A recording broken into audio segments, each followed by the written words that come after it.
Hello everyone, आज है 24 अगस्त और आज इस वीडियो में हम बात करने जा रहे हैं इंडियन रेलवे फाइनेंस कॉरपोरेशन के बारे में। देखिए, बीच में ना एक करेक्शन यहाँ पर बना था जब खबर आई थी इनके ओएफएस को लेकर, लेकिन उसके बाद अगर आप देखो तो ये लगातार वहाँ से इंप्रूवमेंट दिखा रहा है और आज तो 4% की तेज़ी पकड़ी है।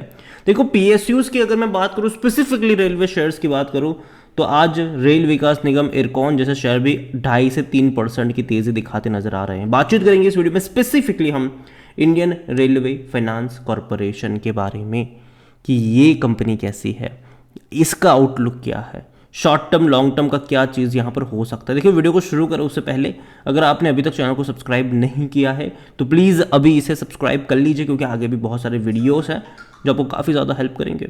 तो यहाँ पर अगर हम बात करें तो 50 के करीब पहुँच चुका है, ये 3.5% की तेज़ी है। हालांकि 50 रुपये पर गया भी था आज 9:50 पर सुबह, बाद में थोड़ा बहुत करेक्शन बन ज़रूर रहा है और अगर थोड़ा बहुत और फर्दर डिक्लाइन आता है तो देखो अपॉर्चुनिटी भी बनेगी यहाँ पर और शायद चांसेस भी है, क्योंकि देखो मॉर्निंग में हम देखते हैं कि बहुत अच्छी खासी तेज़ी देखने को मिल जाती है, लेकिन बाद में जब दिन खत्म होता है तो जो 5% की तेज़ी होती है वो कई बार 2-2.5% पर रह जाती है। यहाँ पर पिछले एक महीने की बात करें तो भैया परफॉर्मेंस शानदार रही है, कोई शक की बात नहीं है। 35 रुपये से ये गया था, कहाँ पर 51 रुपीज़ पे गया था, लेकिन जैसे ही इनके ओएफएस की खबर आई इसमें डिक्लाइन आया और सीधा 47 रुपीज़ पे चला गया। वो भी एक ही दिन में बड़ा डिक्लाइन आया था यहाँ पर, लेकिन उसके बाद भी आप देखो तो वहाँ से गिरा नहीं। दूसरे दिन इसने अपने आप को मैनेज किया, उस लेवल को होल्ड किया, 3-4 ट्रेडिंग सेशन तक होल्ड किया इसको और आज इसने बड़ी रफ्तार पकड़ी, जो कि बहुत अच्छी बात है।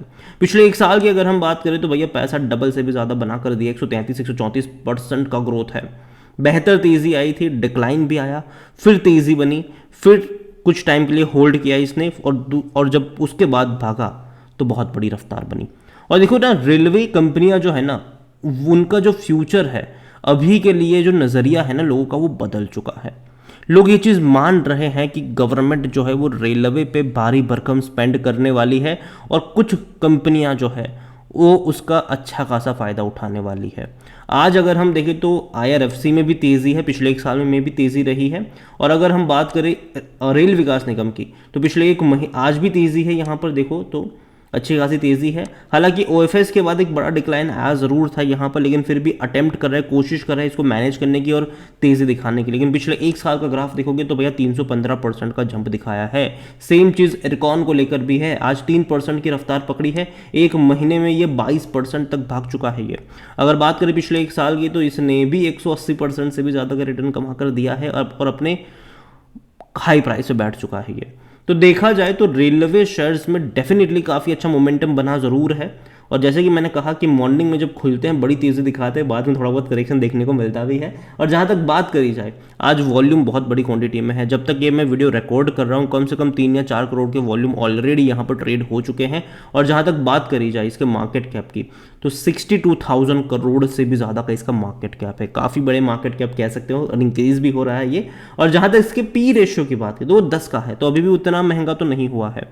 लेकिन हाँ, अगर मान लीजिए कि थोड़ा बहुत और ऊपर चला जाता है शेयर प्राइस, तब शायद इसका पी रेशियो महंगा हो जाएगा, तब शायद इसका जो वैल्यूएशन है वो थोड़ा सा महंगा हो जाएगा।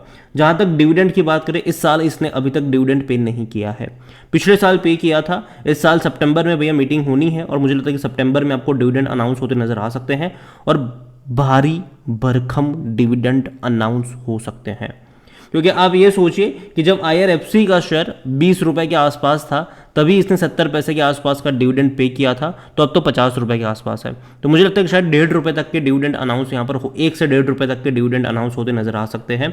और जहाँ तक बात करें इनके नंबर्स की तो भैया मुनाफा तो छाप रही है ये कंपनी, अच्छा छाप रही है। आप रेवेन्यू देखो तो भैया हर बढ़ते नजर आए। अभी लास्ट क्वार्टर में 6,680 करोड़ तक के रेवेन्यू थे, जो कि बहुत ही शानदार रेवेन्यू थे। और जहाँ तक प्रॉफिट की बात करें तो वो 1,555 करोड़ के आसपास का प्रॉफिट इसका नज़र है, जो कि अच्छा प्रॉफिट है, ये शानदार प्रॉफिट मैं कहूँगा। इससे पहले क्वार्टर में 1,327 करोड़ था, इससे पहले 1,714 करोड़ था, इससे पहले 1,660 करोड़ का था। मतलब एवरेज देखें तो 1500 से 1600 करोड़ के आसपास की एवरेज निकल कर आ रही है क्वार्टरली प्रॉफिट की। तो जब कंपनी प्रॉफिट कमा रही है तो डिविडेंड अनाउंस करेगी, क्योंकि उस डिविडेंड का एक बहुत बड़ा जो हिस्सा है वो जाएगा तो सरकारी तिजोरी में ही जाने वाला है। और जहाँ तक बात करें कंपनी में शेयर होल्डिंग की, जिसको लेकर चर्चा थी पिछले कुछ दिनों में कि भैया प्रमोटर अपनी होल्डिंग बेच सकता है, तो प्रमोटर के पास होल्डिंग है 86.36। और देखो यार, ये कोई रॉकेट साइंस नहीं है। अभी हाल फिलहाल में गवर्नमेंट ने रेल विकास निगम में अपनी होल्डिंग को बेचा है ओएफएस के जरिए, और जिसके चलते 140 रुपये से 120 रुपये पर भी शेयर आ गया था। तो देखना है कि गवर्नमेंट जब अपनी होल्डिंग को यहाँ पर बेचेगी तो वो किस प्राइस पे बेचेगी और कब बेचेगी। तो पहली चीज़ तो ये कि मान लीजिए कि यहाँ से अगर ये 55-60 की तरफ जाता है और जब 60 रुपये के करीब पहुँच जाता है, तब गवर्नमेंट आएगी, बोलेगी कि चलो भैया हम बेच रहे हैं, हमारे से 56 रुपीज़ में खरीद रहे हो, 4 रुपये का डिस्काउंट आपको दे रहे हैं। जनरली देंगे नहीं उतना, लेकिन जनरली 5% का ही डिस्काउंट होता है। तो गवर्नमेंट कहेगी चलो भैया हमसे खरीद लो यहाँ पर। और ये होता है कि मार्केट तब उसको एडजस्ट करने की कोशिश करेगा, लेकिन गवर्नमेंट अपनी होल्डिंग को तभी बेचेंगे जब उनको अच्छा प्राइस मिल रहा होगा, तभी गवर्नमेंट अपनी होल्डिंग को बेचेंगे। अभी गवर्नमेंट देखो खबरों में अच्छी चल रही है, IRFC तेज़ी आ रही है, तो मैं ये बैठे रहेंगे अभी। और जब लगेगा कि हाँ भाई अच्छी खासी तेज़ी आ चुकी है, तब जाके वो OFS निकालेंगे, और डेफिनेटली निकालने वाले हैं, उसमें कोई शक की बात नहीं है। QIP कह लो, OFS कह लो, डेफिनेटली निकालने वाले हैं गवर्नमेंट। एक भी शेयर गिरवी नहीं है। पब्लिक के पास 10.48% की होल्डिंग है, 1.14% है FIs के पास, म्यूचुअल फंड के पास 0.77 है, हालांकि बड़ी क्वांटिटी बेची थी म्यूचुअल फंड्स वालों ने पिछले क्वार्टर में। और जहाँ तक इंश्योरेंस की बात है तो 1.25% की होल्डिंग इंश्योरेंस के पास भी देखने को मिल रही है। देखिए ओवरऑल IRFC को लेकर अगर मैं देखूँ तो कंपनी खराब नहीं है, और आज की जो तेज़ी बनी है उसकी सबसे बड़ी वजह यह है कि गवर्नमेंट अभी चंद्रयान भैया लॉन्च किया, और उसके बाद गवर्नमेंट ने अनाउंस भी कर दिया कि एक और लॉन्च होने वाला है। और उसके बाद अगर आप देखोगे तो सेम चीज़ जो है वो गवर्नमेंट पैसा स्पेंड कर रही है, ठीक है। रेलवे में भी उसी तरीके का देखने को मिल रहा है, ठीक है कि चलो बहुत बड़ा प्रोजेक्ट वंदे भारत ट्रेन का लॉन्च कर दिया इन्होंने, उसके बाद फॉरन अनाउंसमेंट कर दी कि भैया 500 से भी ज़्यादा जो रेलवे स्टेशन है उसको रीडेवलप्ड करा जाएगा। तो आगे भी गवर्नमेंट ये चीज़ करती रहेगी, बड़ा पैसा जो है वो रेलवे इंफ्रास्ट्रक्चर के पीछे स्पेंड करती रहेगी, और जो कंपनी उससे फ़ायदे में रहेगी वो IRFC है, RVNL है, इरकॉन भी है। और ऐसा नहीं कि जब तेज़ी आई तब मैं आपको बता रहा हूँ, अगर आप चैनल को रेगुलर फॉलो करते हो, जब से ये शेयर आपको 20 रुपये पर मिल रहा था, 18 रुपये पर मिल रहा था, तब से मेरी बाइंग की रिकमेंडेशन रही है। RVNL की मैं बात करूँ, जब ये आपको 15 पे मिल रहा था, 16 पे मिल रहा था, 20 पे मिल रहा था, तब से मेरी बाइंग की रिकमेंडेशन है। इरकॉन की बात करूँ, जब से ये आपको 35, 40, 45 से मिल रहा था, तब से मेरी बाइंग की रिकमेंडेशन है यहाँ पर। और मैं एक चीज़ कहता हूँ कि खरीद के भूल जाओ इन कंपनियों को, क्योंकि आपकी बाइंग प्राइस अगर सस्ते लेवल पर होगी तो आपको जो डिविडेंड मिलेगा वो 15 से 20% तक का डिविडेंड एन्युअली होगा, और शेयर में तेज़ आएगी वो अलग से। तो पहली चीज़ तो ये कि है लोअर प्राइस पे है तो कुछ करने की ज़रूरत नहीं, बैठे रहो आराम से। और जहाँ तक बात है फ्रेश बाइंग की, बाय ऑन डिप्स की स्ट्रैटेजी भैया अप्लाई करी जा सकती है इन कंपनियों में। हालांकि बड़ी रफ्तार दिखा रहा है, लेकिन फिर भी मैं कहूँगा कि किसी एक लेवल पे बहुत सारी शेयर्स मत खरीदना, क्योंकि ऑलरेडी ऑल टाइम हाई के करीब बैठ चुके हैं ये।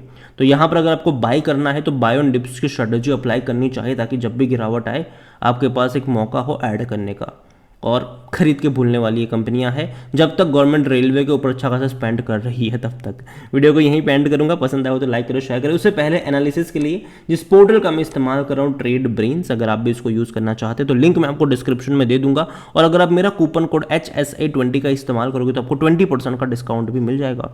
कई सारे बेहतरीन फीचर्स है यहाँ पर, जिनमें से एक है कि जो बड़े बड़े इन्वेस्टर्स हैं उनका पोर्टफोलियो आप चेक कर सकते हो। इतना ही नहीं, आप स्टॉक्स को कंपेयर भी कर सकते हो सेक्टर वाइज के भैया कौन से सेक्टर्स में कौन सा शेयर जो है वो वैल्यूएशन के हिसाब से सस्ता मिल रहा है या फिर महंगा मिल रहा है। तो बहुत सारे बेहतरीन फीचर्स यहाँ पर है, तो जाइए उसका फायदा उठाइए, लिंक डिस्क्रिप्शन में है। और कूपन कोड का फायदा उठाना भूलिएगा नहीं। वीडियो को यहीं पे एंड करूंगा, पसंद आया हो तो लाइक करो, शेयर करो। चैनल पर अगर पहली बार है तो प्लीज सब्सक्राइब करें। और IRFC, इरकॉन या फिर रेल विकास निगम, तीनों में से कौन सी कंपनी आपको पसंद है इस सेक्टर में, वो भी आप मुझे कमेंट में लिख के जरूर बताइएगा। Thank you.